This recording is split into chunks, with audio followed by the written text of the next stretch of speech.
बिस्मिल्लाहिर्रहमानिर्रहीम। ये मार्च कराची से निकला है और इंशाल्लाह इस्लामाबाद की तरफ अपनी मंजिल की तरफ रवां दवा है।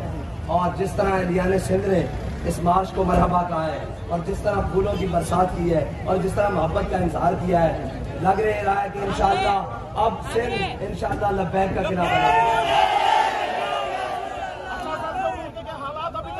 हालात चल रहे हैं, आपकी तारीख लब्बैक पाकिस्तान का क्या इसमें?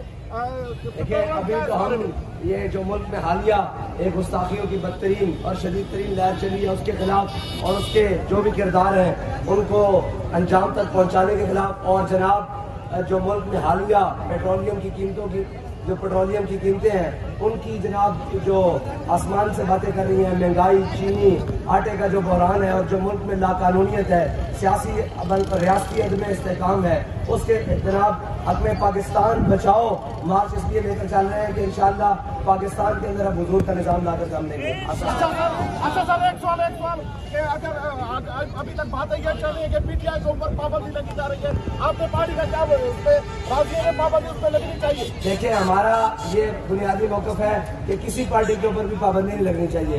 उसको अपना राइट होना चाहिए अपनी बात करने का। आवाज़ है जो मुजरिम 9 मई के साले में मुलविस हैं, जो मुल्ज़िमान हैं उनको सजा दे और बाकी कौम के बच्चों को तकलीफ है।